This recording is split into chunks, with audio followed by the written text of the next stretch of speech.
Ting, you going crazy. Oh no.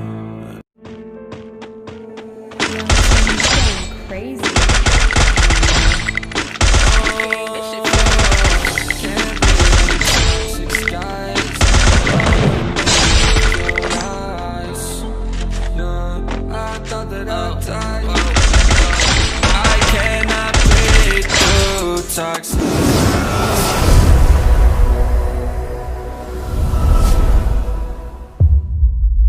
So welcome back guys. आज की video में हम बात करने वाले हैं सिटअप टेक्निक या फिर ऑटो हेडशॉट टेक्निक बोल सकते हैं कि कैसे हम इसको परफॉर्म कर सकते हैं, क्या चीज़ें होती है जिससे हम ये कर पाते हैं। मतलब ये देखो, अपडेट के पहले ये बंद हो गया था ये चीज़ होना, मगर अभी भी ये आपने देखा होगा कुछ प्लेयर्स यूज़ करते हैं ये वाली टेक्निक को।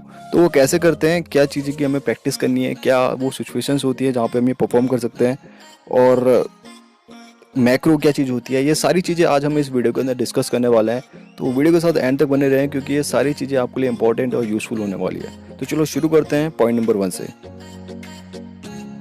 तो दोस्तों पॉइंट नंबर 1 है कि हम कैसे इसको पहले क्या कीज़ क्या सीरीज में हमें दबानी पड़ती है वो पहले जान लेते हैं। पुरानी प्लेयर्स को तो पता होगा, तो जिनको नहीं पता उनको बता देते हैं। सबसे पहले आपको क्रॉच बटन दबाना है, उसके बाद आपको स्कोप इन करना है, उसके बाद फिर से आपको क्रॉच वाला बटन दबाना है, और फिर लास्ट में आप फायर वाला बटन दबाएंगे तो हमारा गाइस ऑटो हेडशॉट लग जाता है। ये की सीरीज है, इस सीरीज में आप जब दबाते हैं तो आपका ऑटो हेडशॉट परफॉर्म होता है। यहाँ पे आप देख सकते हैं स्लो मोशन में पहले मैं क्राउच हुआ, फिर स्कोप इन करा, तुरंत खड़ा हुआ, फायर करा तो एनिमी को सीधे हेडशॉट लग गया। ठीक है, अब बात करते हैं पॉइंट नंबर 2 की। Keep your am away from enemy. मतलब जो हमारा एम होता है, जो हमारा क्रॉस एयर होता है, इसको गाइस हमें एनिमी से दूर रखना पड़ता है। अपडेट के बाद की मैं बात कर रहा हूँ। ठीक है, एम में देखो अभी ऑलरेडी रेड है, यानी कि एनिमी के बॉडी पे लॉक है। ठीक है, अगर हमें एम वाइट है, एनिमी की बॉडी से दूर है, तो मतलब इसका है कि एनिमी की बॉडी में लॉक नहीं है। तो आपको ये एम को वाइट रखना है, एनिमी की बॉडी से दूर रखना है, और इसके बाद आपको ये सिटअप टेक्निक परफॉर्म करना है, तो आपका हेडशॉट लग जाएगा। बट यहाँ पे एक चीज़ का गाइस आप ध्यान रखना है कि ये हर बार नहीं लगता। ठीक है, 10 में से 8 बार आपका लगेगा। अभी तो आपको 10 में से सिर्फ एक बार लगता होगा, लेकिन ये टिप्स एंड ट्रिक्स के बाद आपका 10 में से 8 बार तो लगेगा। ठीक है, ये देखो ये एम है, इसको मैंने आपको बताया वाइट रखना है। अगर ये रेड होगा तो गाइस आपका हेडशॉट लगता है रेड में भी, मगर बहुत कम लगता है। अगर ये वाइट होगा तो हेडशॉट बहुत जल्दी लगता है। ठीक है, अभी मैं आपको एक और करके दिखाता हूँ।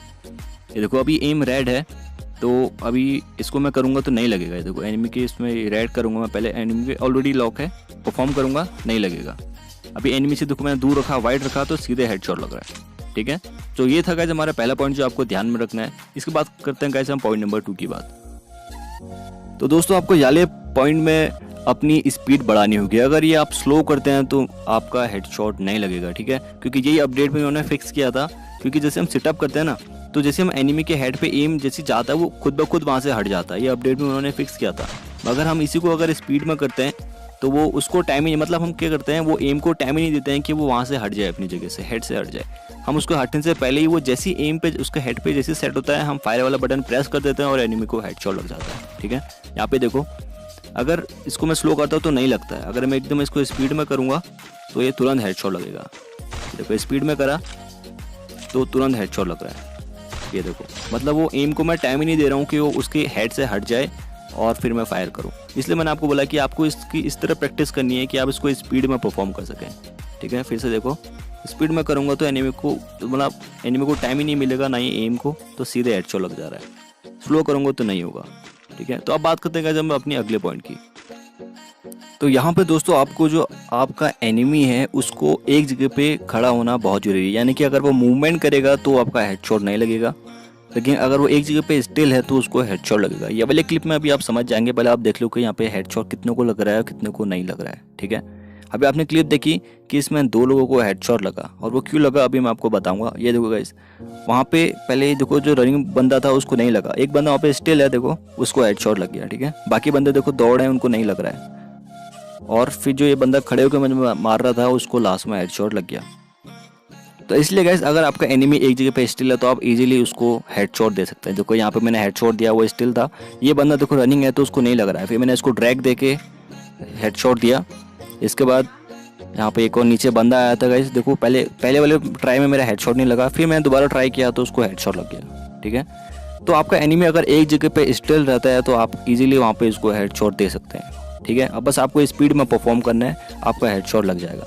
वैसे आपको कुछ करने की ज़रूरत नहीं है, क्योंकि देखो आजकल सब लोग ड्रैग मारते हैं, तो ड्रैग मारने के लिए मोस्टली सब लोग एक जगह पे खड़े होकर ड्रैग मारते हैं, तो आप उसको इजीली सेटअप टेक्निक से उसको हेडशॉट दे सकते हैं। अब दोस्तों यहाँ पे हम बात करेंगे अगले पॉइंट की, जो कि बहुत इंपॉर्टेंट है इस टेक्निक के लिए। आपको वाली गन्स यूज़ करनी है जिसका रेट ऑफ फायर ज़्यादा रहता है, ठीक है। जैसे कि क्यूपिड स्कार है, या फिर ये वाली एक्समेट है, एक इवेंट आया था फ्री में, सबको मिली थी डबल रेट ऑफ फायर।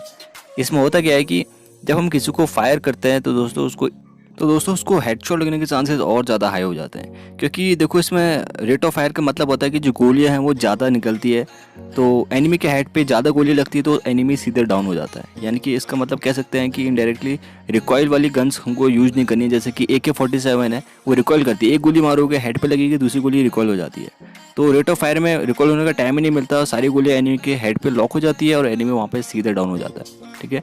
इसलिए आपको रेट ऑफ फायर वाली गन्स को यूज़ करना है और आपके हेडशॉट लगने के चांसेस और ज़्यादा बढ़ जाएंगे और हाई हो जाएंगे। अब लास्ट में गाइस अब एक चीज़ रह जाती है, वो है गाइस मैक्रो। कि मैक्रो क्या चीज़ है, आपने आजकल सुना होगा मैक्रो बहुत हो रहा है। तो गाइस मैक्रो एक सरल भाषा में आपको बताऊं तो देखो, जैसे फ़ोन पे लोग ट्रिगर यूज़ करते हैं क्लॉ टेक्निक की जगह, या फिर बोल सकते हैं जो लोग DPI अपनी फ़ोन की बढ़ाते हैं ताकि उनको और ज़्यादा हेडशॉट लगे। देखो हम जब इस फ़ोन की DPI बढ़ाते हैं तो सेंसिटिविटी हाई हो जाती है और हमारे हेडशॉट यानी कि ड्रैग शॉट्स और अच्छे से लगते हैं। तो वैसे ही इमुलेटर्स जो PC प्लेयर्स होते हैं, इमुलेटर में एक ऑप्शन आता है ब्लू स्टैक में मैक्रो करके। तो मैक्रो क्या करते हैं, जो मल्टीपल कीज़ के एक्शन होते हैं वो एक सिंगल की से हो जाता है। तो यानी कि इसका मतलब टोटली जो है वो स्पीड में होता है इजीली, ठीक है। हम इसको स्पीड में कर पाते हैं मैक्रो से और हमारा हेडशॉट लग जाता है। तो गाइज ये थी डिटेल मैक्रो के बारे में। आप लोगों से बहुत लोग पूछ रहे थे कि मैक्रो क्या होता है, कई लोग तो बोल रहे थे कि हैक होता है। उन लोगों को गाइज खुद नॉलेज कुछ होती नहीं है, बस वो बोल देते हैं। तो दैट्स इट, ये कुछ पॉइंट्स है गाइज जिनकी मदद से आप हेडशॉट कर सकते हैं। अगर आपको ये वीडियो अच्छी लगी है, यूज़फुल लगी है, तो प्लीज़ मुझे कमेंट सेक्शन में बताएं नीचे कि आपको वीडियो अच्छी लगी है। लाइक करें और चैनल पे अगर नहीं है तो यार प्लीज़ सब्सक्राइब कर देना, क्योंकि हम 200 के बहुत करीब है और ऐसी ऑसम वीडियोस मैं चैनल पे लाते रहता हूँ। सो बाय बाय, टेक केयर।